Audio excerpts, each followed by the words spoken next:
Hello, this is Bill. Welcome you back to another edition of Billboard Comics, and this is another installment of our sub-feature, Growing Up Comics. If you're tuning in, I appreciate you stopping by. If you like what you see, please don't feel shy. Like, comment, and subscribe to the channel.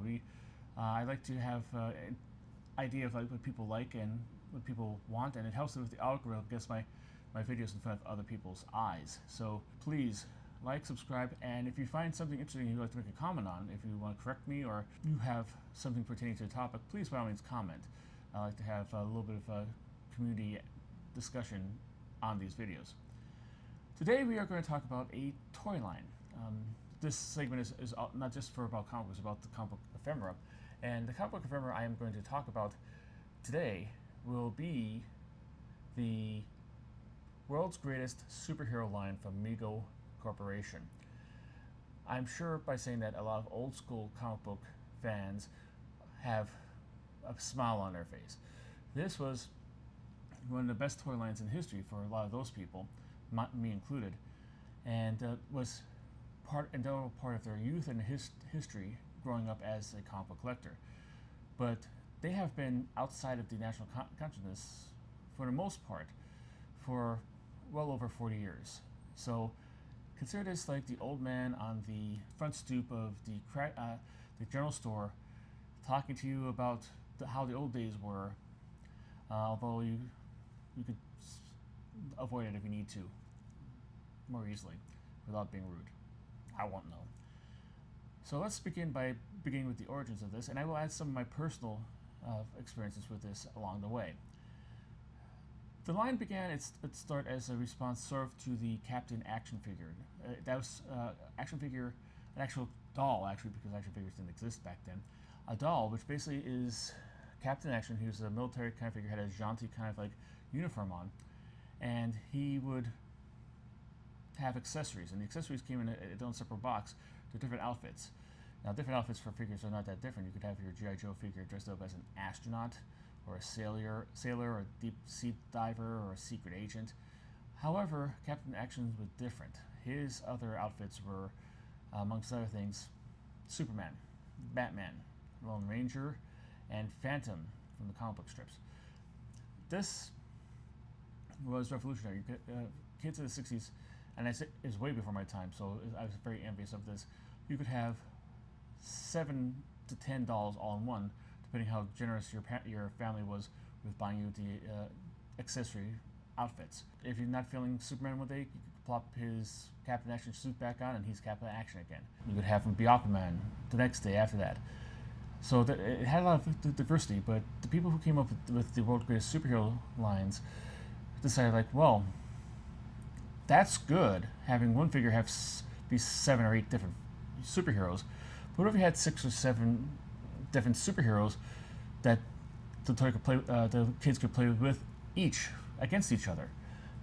You know, having someone dress up as Superman and play as Superman is good, and having someone dress up as Batman, changing the outfit, having me Batman is good, but having a Superman and a Batman in each hand that they could play with each other might be even better.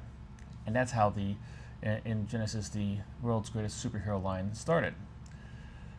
The Mego'S Corporation was a big toy company back in the 60s and 70s, probably even back even further than that. They made all things from, like, little baby dolls for girls to, like cooking sets, all kinds of stuff like this, toys, frisbees, whatever you want to think about, pretty much multi-dimensional stuff like this. But one of the toy lines they put out was a toy line called Action Jackson. This was their answer to G.I. Joe.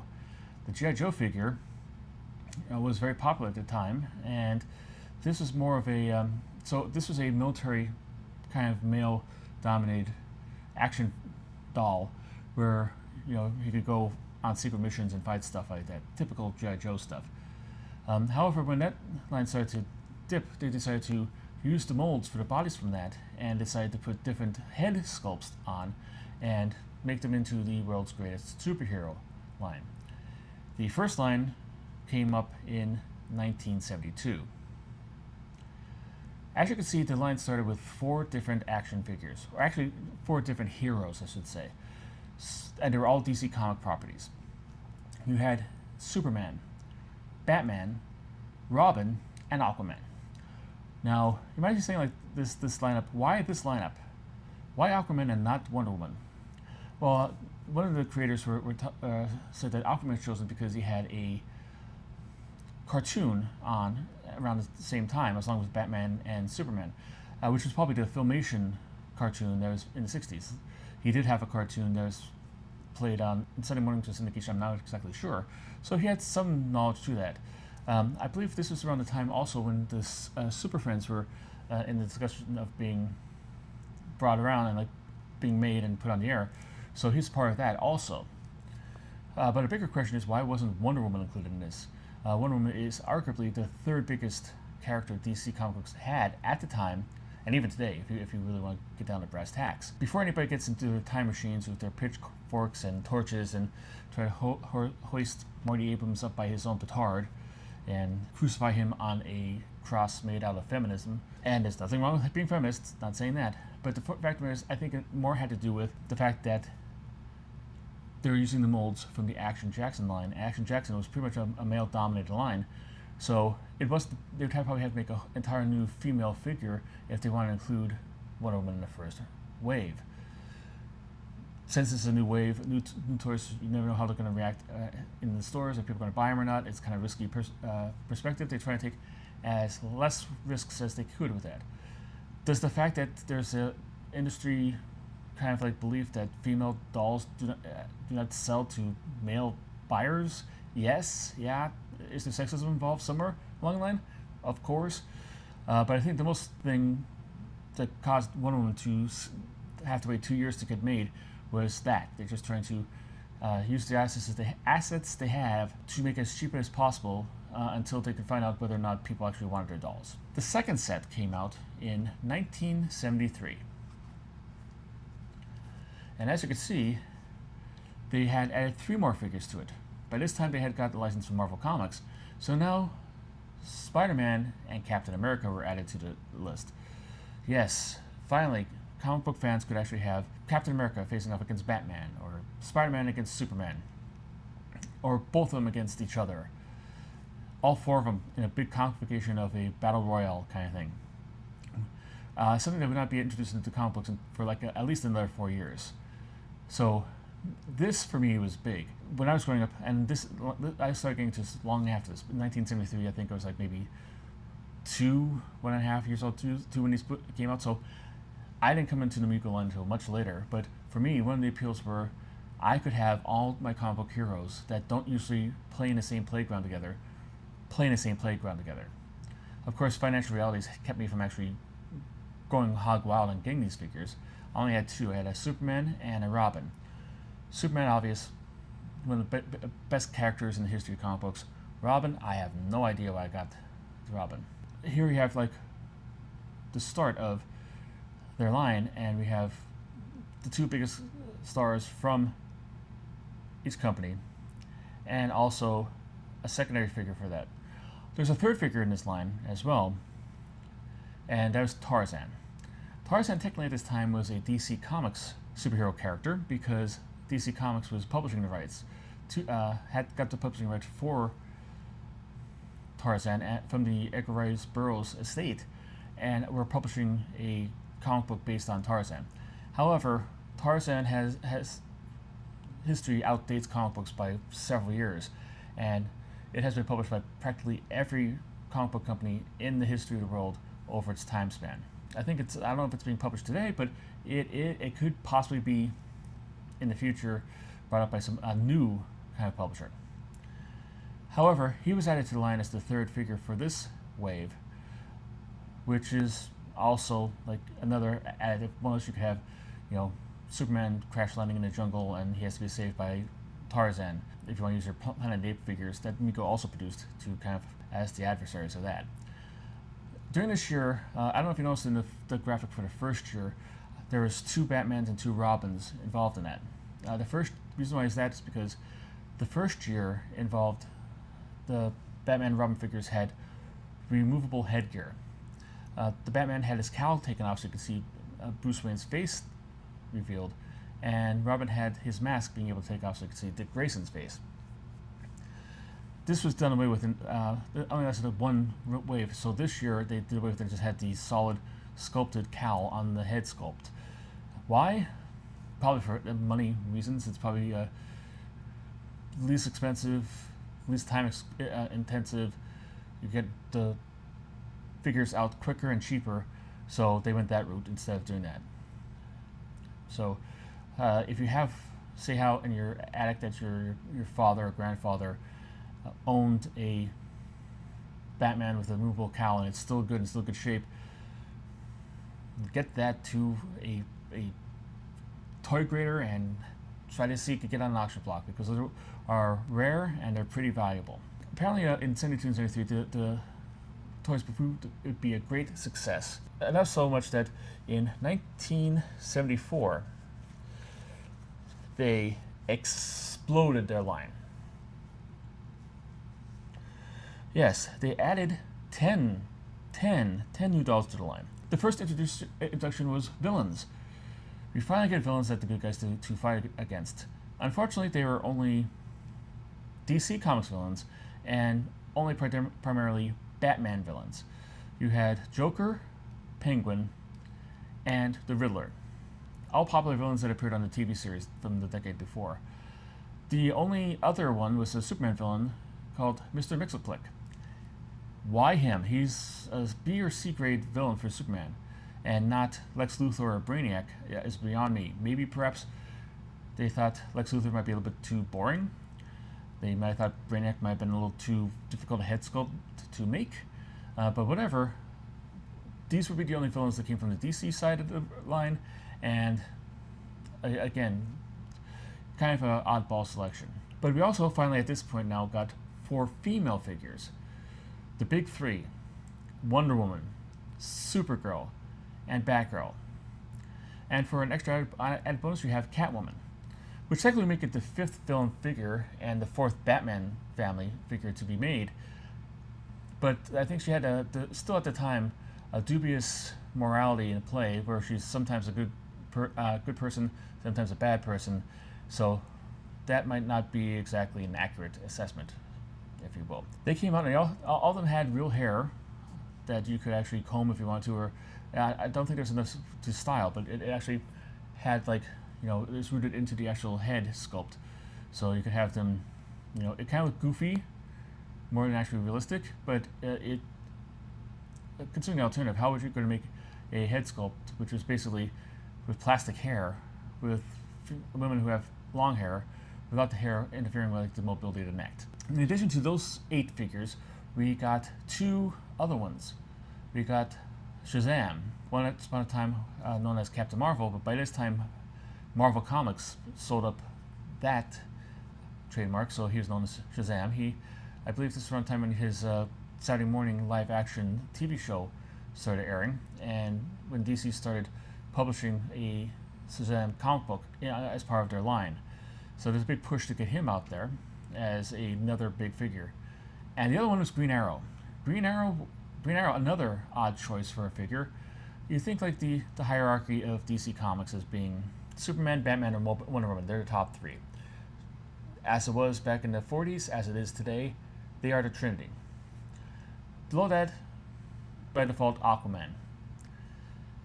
He's been in a whole bunch of cartoons and a whole bunch of other media, so he gets the number 4 spot after those. Then possibly Flash or Green Lantern. You can flip and flop either one of them. Neither of them got a figure in this line. Instead, they jumped over to Green Arrow. Now, Green Arrow had a really great costume and a nice head sculpt that had his goatee and everything like that. And during the 70s, he was the time when Denny O'Neil and Neil Adams were doing Green Arrow, Green Lantern comic book series. So he was kind of popular in the comic books. A bit. It wasn't really that big of a seller, but still, you could see like DC wanted to give him a push, but why him over Green Lantern, which would probably be easier to make? I don't know. I don't know if we'll ever know. But around this time, they also introduced a whole bunch of vehicles and play sets, and let's say the Batcopter and the Batmobile and the Bat Cave, so you could actually have adventures with him. growing up this time, it might for you out there, newbies out there, you might be able to pick up on the fact that a lot of the stuff is Bat intensive, a lot of Batman intensive. This is one of the things growing up in this era. We always lived in the shadow of the Batman TV series, which is enormously popular, which a lot of people loved and a lot of people remembered, especially people who made toys and made TV series and made other kind of ephemera. So Batman was, if somebody's going to get color forms, Batman got it first. If someone's going to get a toy line, Batman would get it first. If somebody's going to get a play set in that toy line, Batman would get it first. That's why most of the villains are Batman villains, and Batman villains that actually appeared on the TV series. And that's why he got his cars first and all that jazz. Eventually other cars would be introduced. I remember there would be stuff for Spider-Man and Captain America, little racers that had little shields on the front there. That was kind of cool. I was when I get one, I could never afford one, especially the Captain one, because it looked like his shield is up front, kind of like a cow catcher, but more like a battering ram. I always thought that was cool. I thought that would be really cool to do, and I think the figures fit in there like in the driver's seat, so you can have them drive. 1975, the success continues to grow, and we have quite a number of figures introduced this year, including some Marvel villains.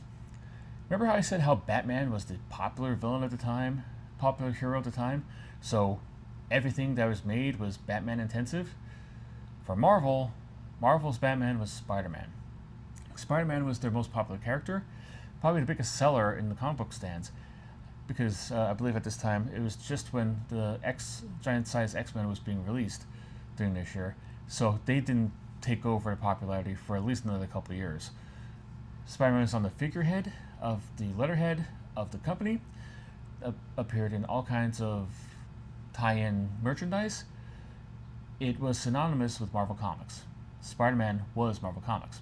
So therefore, when you have villains for this, two of them, you get the Lizard and the Green Goblin.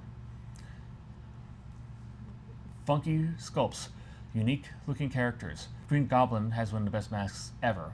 I really love the classic Green Goblin character. And the Lizard, of course, is a lizard, humanoid lizard, so that's a great head sculpt. Arguably, Green Goblin was his biggest nemesis. You could probably make a case for Doc Ock, but that would probably be too expensive to produce for Mego.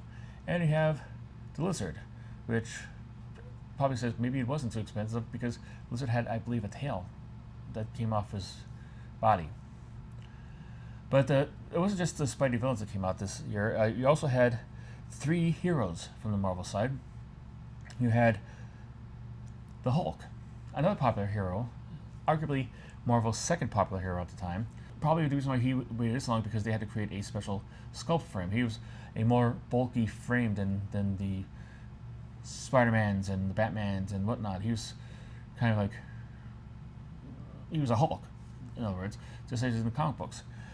He was joined by Iron Man and also Falcon to add a little bit of diversity to the lineup.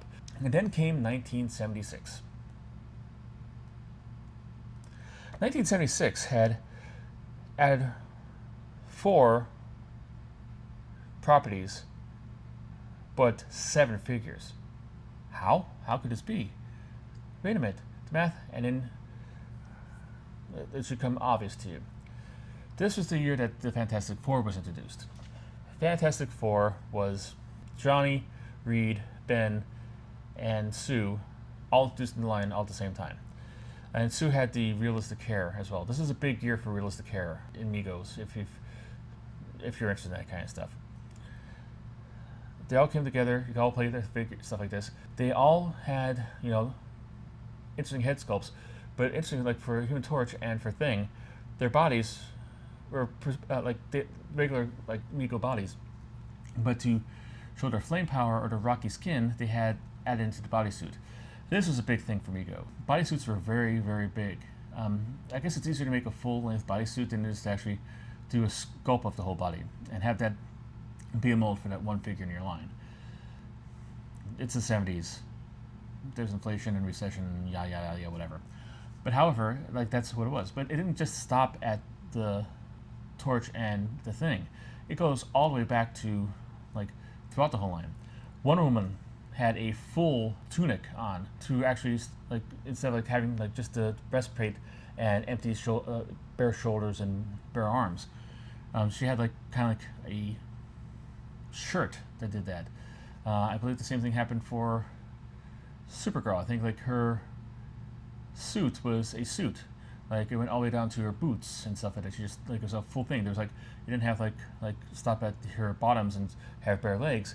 It had a suit. Same with Tarzan. Tarzan's anybody knows Tarzan. Tarzan is like loincloth swinging from tree to tree. They had the loincloth painted onto a bodysuit along with musculature and all kinds of stuff, and that's what he wore instead of actually being bare chested as he normally is. Which is odd considering that in this line, Conan is introduced. And I believe, if I'm not mistaken, Conan had a sculpt where he was bare chested.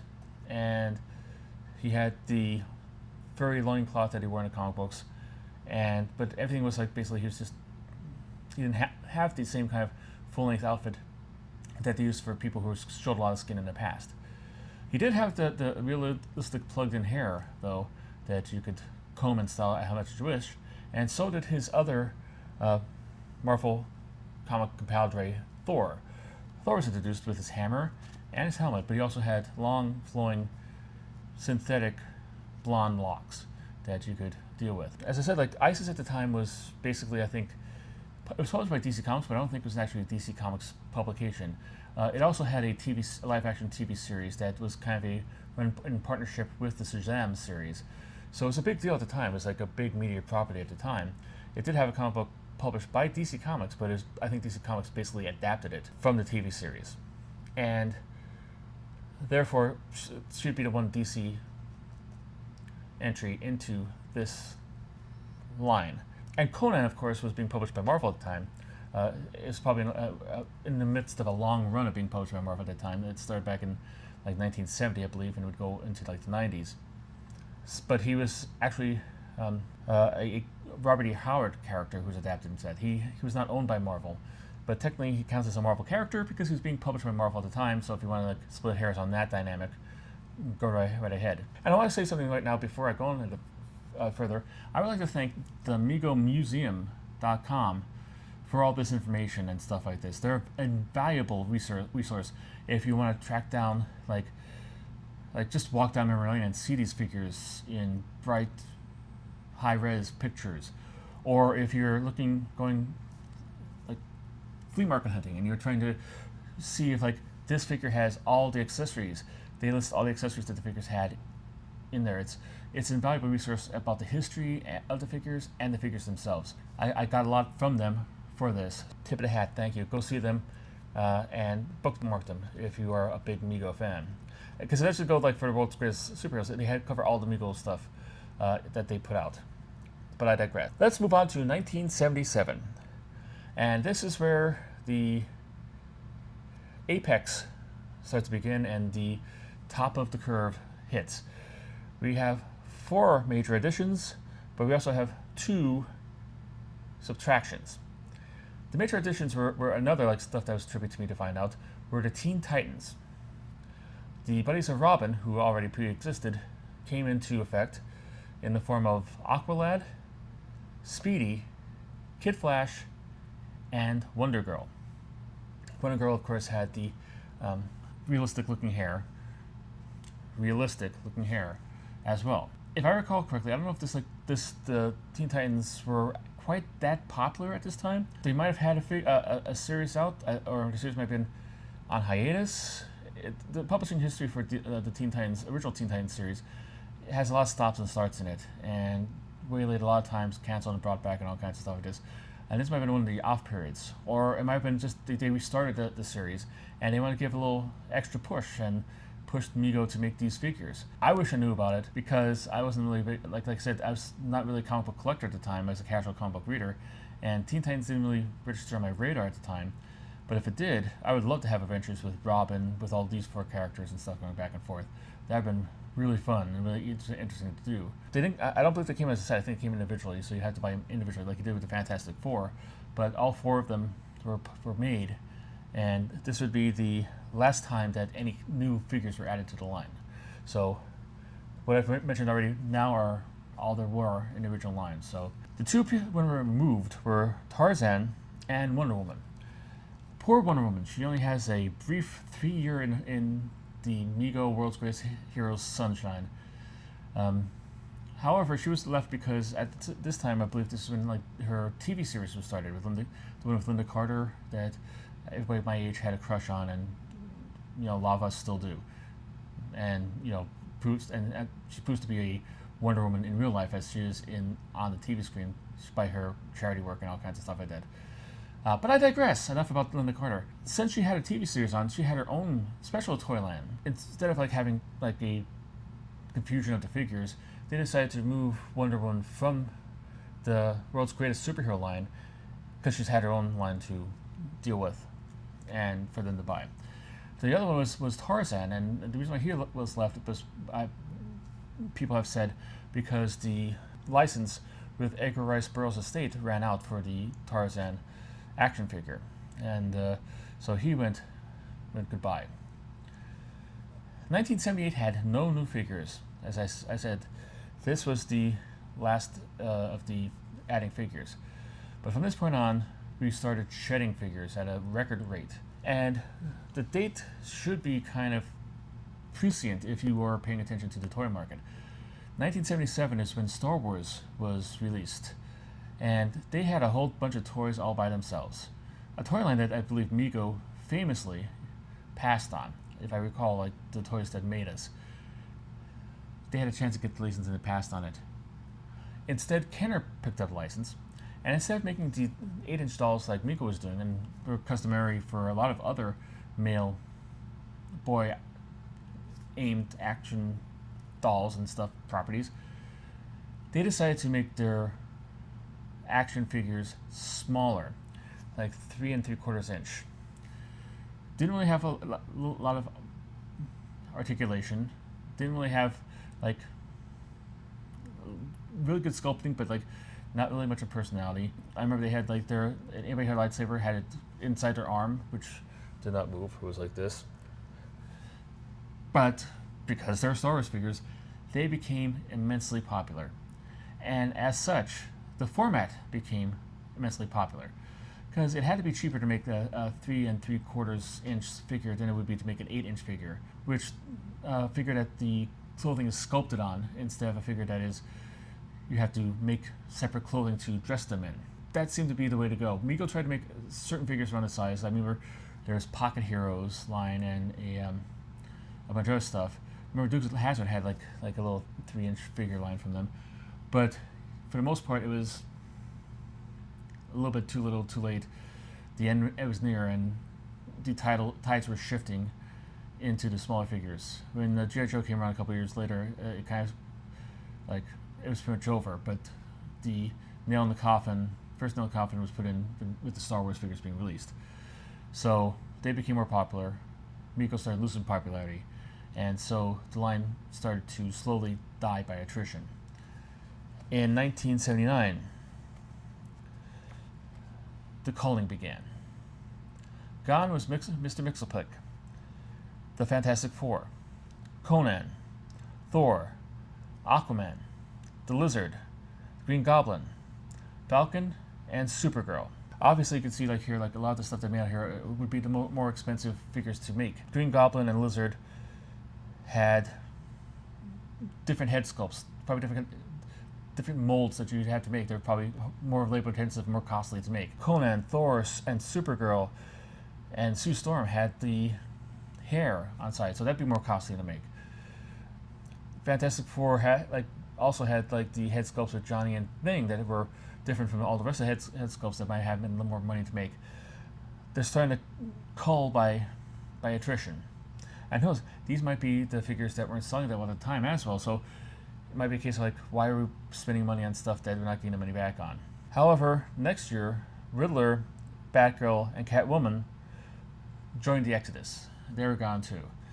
And shortly after, by the time like 1982 rolled around, the whole line was gone.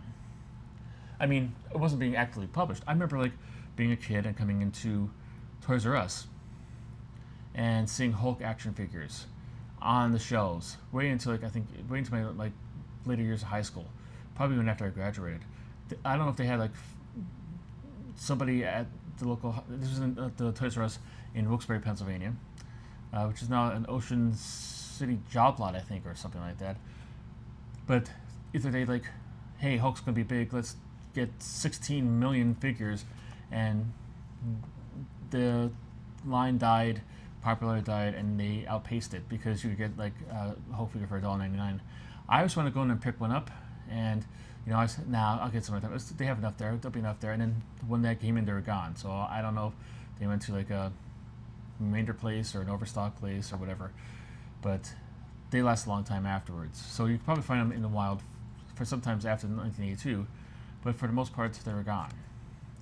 But they were awesome figures of the day. I remember them very good because like they're big enough like the action figures you had in your figures. You could like play with them in your figures, but they're like their weapons and stuff are easier to lose and fall down like in radiator grates and all kinds of stuff like that, and like disappear into the ether and on stuff never be found again. These were bigger and bulkier, and they had like Cap's shield was about this big. So if you lose it, you could lose it.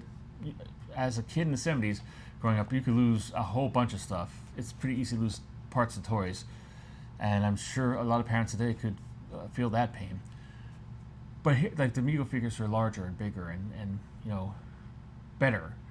They were bulkier, and they had so much articulation. I believe the elbows things, the wrists moved, the ankles moved, the knees moved, the hips swiveled, the arms, the legs moved up. It was like so much like you could pose them in any way you want to. If you want to like do a little diorama of the Hulk facing off against the Teen Titans, and all of them in action poses, you could do that. It was so great to do that. It was so great to do that. I really wish. I think part of the reason I didn't have that many outside of the two that I had was a financial era. My parents we were pretty middle class until like my father, the place that both my father and mother worked, went on strike. And when that happened, they were out for quite a long time. I remember we had to go on food stamps, and much to the shock, horror, and embarrassment of my mother, who hated that idea. So many people who think are who think, oh, woke people, but these people just want to be on it and they're taking advantage of the system. Not my mother. She hated it, and she was humiliated every time she went there. I remember asking her, what's that? What's food stamps? She goes, I don't want to talk about it. And once you get that thing from your mother, at least with my mother, I knew, don't press it any further. So like I still got pretty healthy allowance, but it was spent in other things than Mego figures. I really wish I did, because probably a good investment now, because I usually take care of my stuff. I think I gave both figures to my cousins. My cousins are much younger than I was, for comic book movie money off of my aunt. That's the racket I had. I'd play with it when I get done, sell it to her. She'd give me a couple dollars for it, and I'd buy comic books with it. It was a good racket, but however, like they just seemed to be a little bit out of my price range. Like I couldn't justify. Like I was buying comic books, not a collector, but just on the fly. Big into baseball cards. Like if I'm going to pay $2.79 for a Thing action figure, I could buy like 10 packs of cards for that amount. Like couldn't justify the expense in comparison to the other stuff, which killed me, because I really wanted like that Thing action figure. I remember going to I think it's True Value. I think it's Coffers True Value in Wilkes-Barre in Plains, Hudson area. It doesn't exist anymore. I don't even know what's in there now. Probably like some medical offices or what. But it's 2 floors, and the bottom floor was a hardware store, and the top floor they had toys. And it was the first time I ever saw I never saw it again. I only saw it this one time. This is why it's so special to me. They had the Thing. They had the Thing figure sitting there on the bottom of a shelving unit. It's like shelves, hooks, stuff on the hooks, bottom like shelf, stuff on top of the shelf, and the Thing was there. And my plan was I'm going to go and just stare at this action figure doll for as long as I can, because like this is back in the 70s, before like kids were being like abducted and parents were worried about leaving their kids unsupervised, And I was a pretty good kid. I didn't like do anything like, you know, like wild and stuff like that. But, you know, I decided to, like, my big plan was to stare at the toy until my parents come get me, and like they see me looking worshipfully at the thing, and they would have no choice but to buy me it, because they would see the love I had for the figure there, and they would buy it for me, and I wouldn't have to like spend my allowance. And I stayed there, kneeling there, looking at the figure, while they did their hardware shopping, and it was on the second floor, and they screamed up to me, "Bill, you up there? Come down, we're ready to go. Can you come up here?" "No, get your ass down here now." So I sat there in the hall. Wait, I was like 4 or 5 or whatever. I was like a wee Bobby, but like nonetheless, like there, and I'm like, wow, all this work for nothing. Shucky darn. However, that's the story behind that. However, the Mego line of world's greatest superheroes resonated with people for a long time. And they are back. They are back. Nothing sells like nostalgia, apparently, today in today's market and values and stuff like that. So we get new Mego figures if you so choose, if you want to get them at all. There's a whole new line. There's one from a rebranded, rejuvenated Mego Corporation. But there's also another company, I think, like My Place Set or something like this. There's also doing their own line of accurate Mego types figures. They're both doing concurrent at the same time, and there's a really big and vibrant market for it, on like custom-made toys and stuff like that. So there's Megos are around again. You could get all the Megos that you want. They're all similar to size as the ones from the 70s. So you have them in 70s good condition. You could have these as part of your playset and dioramas. And I think the most recent one I have, as I'm recording this, they came out with one with Dr. Fate and Deadman and Firestorm. So they're really going deep into the catalog of DC Comics and Marvel Comics and all those guys. And once again, like the Marvel ones, they recently got the license for the Marvel ones, and they decided to actually do the DisneyStore.com Disney Parks exclusive Spider-Man 4-pack, which I have a whole line of videos that you could check out of me trying unsuccessfully to track them down. Spoiler warning, in case you don't want to do that. They're back, and yeah, for better or worse, they are back. So if you want to get them, they're a lot more expensive now, but there's a lot more of them too. But if you want to like recapture youth with Mego, you can do that now. All right, that's all it is for now. Again, and like I said, if you have any memories to add to this, like of your own special kind of like memories with the world's greatest superhero line, leave a comment in there. If you liked what you saw, please hit like. And if you like these trips down memory lane, subscribe. Like I said, I have a whole bunch of these lined up. I have a whole bunch in a playlist that you can look at. So that'll be all for today. Thank you for stopping by. And until I see you next time, keep on collecting.